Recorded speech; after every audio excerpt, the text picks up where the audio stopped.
And hence I would like to give the floor to Secretary General of the United Nations, Mr. Guterres. You have the floor. Mr. President, distinguished leaders and representatives, ladies and gentlemen, all protocol observed.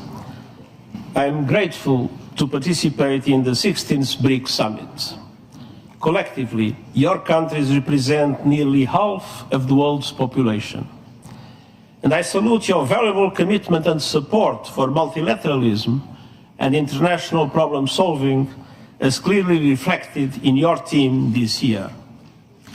No single group and no single country can act alone or in isolation.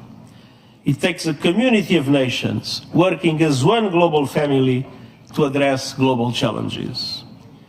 Challenges like the rising number of conflicts, the devastation of climate change, pollution and biodiversity loss, rising inequalities and lingering poverty and hunger, a debt crisis that threatens smoother plans for the future of many vulnerable countries, the fact that fewer than 1/5 of the Sustainable Development Goals are on track, a growing digital divide, and the lack of guardrails for artificial intelligence and other frontier technologies, and the lack of representation of voice for developing countries at global decision-making tables, from the Security Council to the Bretton Woods system and beyond.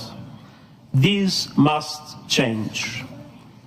September's UN Summit of the Future offered a roadmap for strengthening multilateralism and advancing peace, sustainable development, and human rights. I see 4 areas for action. First, finance. Today's international financial system is not offering many vulnerable countries the safety net or level of support they need. The Pact for the Future calls for accelerating the reform of the international financial architecture that is outdated, ineffective, and unfair. It includes a commitment to move forward with an SDG stimulus, to change the business model and substantially increase the lending capacity of multilateral development banks and their concessional funding to developing countries in vulnerable conditions, to recycle more special drawing rights, to restructure loans for countries drowning in debt, and to mobilize more international and domestic resources, public and private, for vital investments in developing countries. Next year's Conference on Financing for Development and the Summit on Social Development are 2 milestones to carry these efforts forward. And we must also recognize the importance of South-South cooperation. It doesn't replace the commitments and obligations of developed countries, but it is providing a growing contribution to supporting developing countries in overcoming obstacles to achieving the SDGs. Second, climate. Every country has committed to limit temperature rise to 1.5 degrees Celsius. That requires dramatic action to reduce emissions now, with the G20 in the lead. COP29 is just weeks away, and that starts the clock for countries to produce new nationally determined contribution plans with the 2035 targets that are aligned with the 1.5 degree goal. And COP29 must deliver an ambitious and credible outcome on the new climate finance goal. And developed countries must also keep promises to double adaptation finance and ensure meaningful contributions to the loss and damage fund, what was not the case when it was created. Third, technology. Every country must be able to access the benefits of technology. The Global Digital Compact commits to enhanced global cooperation and capacity building. It includes the first truly universal agreement on the international governance of artificial intelligence to give every country a seat at the AI table. It calls for an independent international scientific panel on AI and initiating a global political dialogue on its governance within the United Nations with the participation of all countries. And it requests options for innovative financing for AI capacity building in developing countries. And fourth, peace. We must strengthen and update the machinery of peace. This includes reforms to make the United Nations Security Council reflective of today's world. The Pact for the Future includes important steps on disarmament, including the first multilateral agreement on nuclear disarmament in more than a decade, and steps that address the weaponization of outer space and use of lethal autonomous weapons.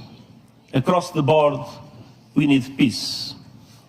We need peace in Gaza, with an immediate ceasefire, the immediate and unconditional release of all hostages, the effective delivery of humanitarian aid without obstacles, and we need to make irreversible progress to end the occupation and establish the two-state solution as it was recently reaffirmed once again by a UN General Assembly resolution.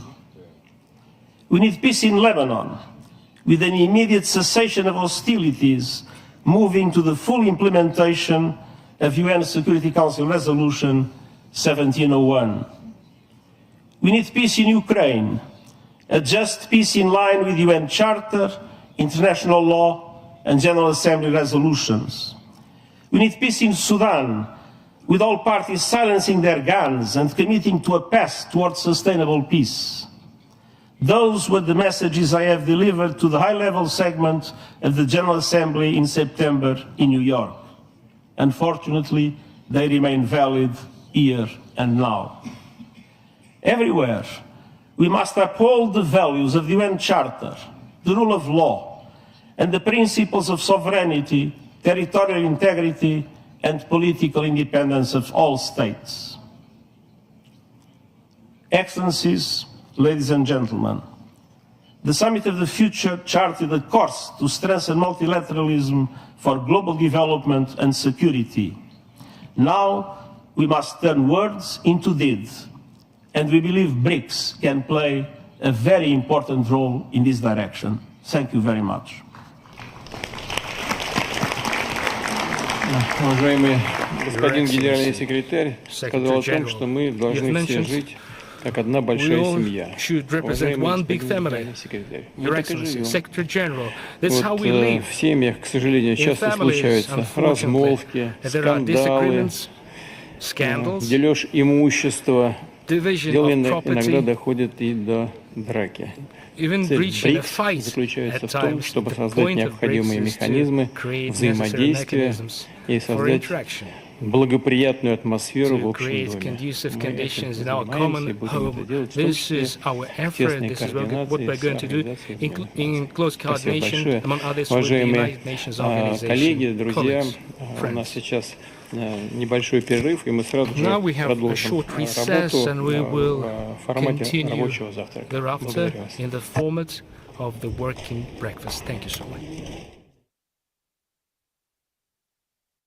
Do you want to watch more videos like this one? If yes, subscribe to our channel and press the bell icon next to it. We have decided to bring videos on something nobody talks about: African politics, economy, and increasing power. Thanks for watching, and until the next video, stay tuned. Tell us what you think in the comment section. Like and share the video, and subscribe so that you don't miss any of our African videos. It's the best way to support us.